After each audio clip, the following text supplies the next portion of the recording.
BRS పార్టీలో చేరాలి, రాష్ట్రంలో కొనసాగుతున్నటువంటి దుర్మార్గాన్ని ఎండగట్టాలి, ఆ క్రమంలో ఎటువంటి త్యాగాలకైనా సిద్ధం అనేటువంటి ఆలోచనతో బీఆర్ఎస్ పార్టీలో చేరడానికి విచ్చేసినటువంటి ప్రతి ఒక్కరికి హృదయపూర్వకమైనటువంటి స్వాగతం సుస్వాగతం తెలియజేస్తూ అభినందనలు నమస్కారాలు తెలియజేస్తా ఉన్నాను. తెలంగాణ రాష్ట్రాన్ని సాధించడం ద్వారా చరిత్ర సృష్టించినటువంటి మహానుభావుడు మన నాయకుడైనటువంటి కేసీఆర్ గారు. చరిత్ర సృష్టించేటువంటి అవకాశాలు అప్పుడప్పుడు కొందరికి వస్తాయి. నాకు సంపూర్ణమైనటువంటి విశ్వాసం ఉంది, త్వరలో గణపురం నియోజకవర్గం చరిత్ర సృష్టించబోతున్నది అనేటువంటి విషయాన్ని మీతో పాలు పంచుకుంటా ఉన్నాను. ఈరోజు రాష్ట్రంలో కొనసాగుతున్నటువంటి పాలనను మనమందరం ఒక రకంగా తెలంగాణ జాతి యావత్తు, తెలంగాణలో ఉన్నటువంటి 4 కోట్ల ప్రజలు ప్రతిరోజు ఏదో ఒక రకమైనటువంటి శిక్షను అనుభవిస్తున్నటువంటి దుర్మార్గపు పాలన తెలంగాణలో కాంగ్రెస్ పార్టీ రూపేణా రేవంత్ రెడ్డి అనేటువంటి వారిని ఏ మాటతో సంబోధించాలో తెలియడం లేదు, కానీ ఇటువంటి దుర్మార్గ పాలన కొనసాగుతూ ఉన్నది. కేసీఆర్ గారు ఇక్కడ మనందరికీ తెలుసు, మనమందరం కూడా ఉద్యమంలో పాల్గొన్నాం, రాజకీయాల్లో అనేక సంవత్సరాలుగా ఉన్నాం. 2014 వరకు తెలంగాణ ప్రాంతం అంటే సమస్యల కాసారం.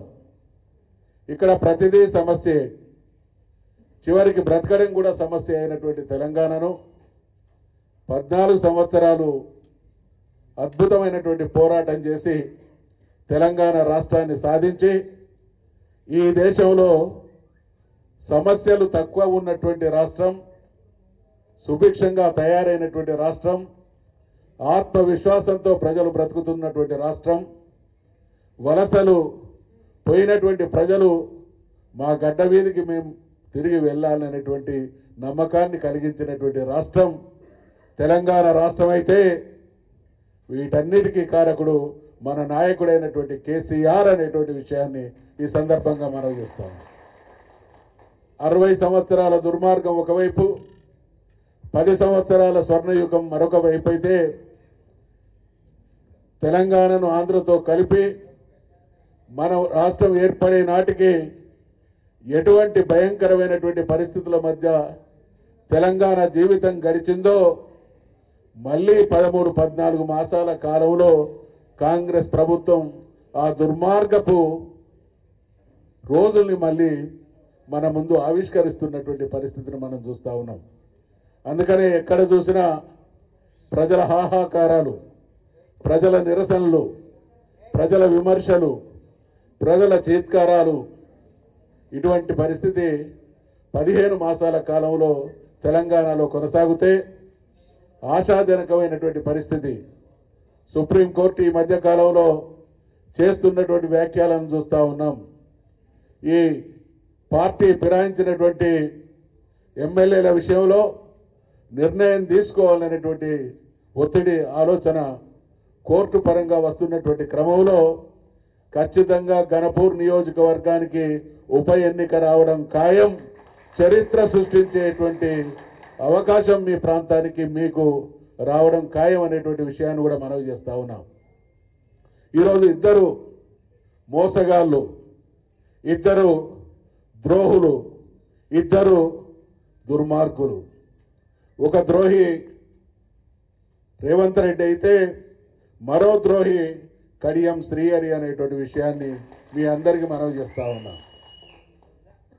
వాస్తవంగా ఆ రోజు కడియం శ్రీహరి కనుక బీఆర్ఎస్ పార్టీలోకి రాక ఉంటే రాజకీయంగా ఏనాడో సమాధి అయ్యేవాడు. మళ్ళీ పునర్జన్మనిచ్చి అద్భుతమైనటువంటి అవకాశాలు. కడియం శ్రీహరి గారి గురించి నాకంటే ఎక్కువ మీకు తెలుసు.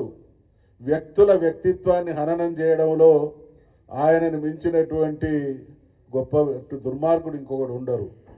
ఒక వ్యక్తి తనకంటే ముందున్నాడు, ఒక వ్యక్తి తనకంటే మంచివాడైతే ఆయనను రకరకాల దుర్మార్గపు దుష్ప్రచారాల ద్వారా వ్యక్తిత్వ హననం చేయడం కడియం శ్రీహరి అనేటువంటి వ్యక్తికి అలవాటు. కాబట్టి ఈ విషయాలన్నీ గణపురం నియోజకవర్గంలో ఉండేటువంటి ప్రతి ఒక్కరికి అర్థమైనాయి. కాబట్టి మీ మనసులు కూడా ఉపలాట పడుతూ ఉన్నాయి. ఉప ఎన్నిక రావాలి, ద్రోహం చేసినటువంటి వాళ్లకు బొందబెట్టేటువంటి అవకాశం మా నియోజకవర్గానికి మాకే దక్కాలి అనేటువంటి ఆలోచనతో ఉన్నటువంటి మీ ఆలోచన నెరవేరుతుంది అనేటువంటి ఆశాభావాన్ని వ్యక్తం చేస్తా ఉన్నా. ఇక్కడ ఈ ఇద్దరు వ్యక్తుల మధ్య రాజయ్య గారు, కడియం శ్రీహరి ఇద్దరి గురించి ఆలోచించినప్పుడు తెలంగాణ కోసం ఆ రోజు ఉన్నటువంటి పార్టీని పదవిని వదిలి తెలంగాణ కోసం త్యాగం చేసినటువంటి గొప్ప వ్యక్తి మన రాజయ్య గారైతే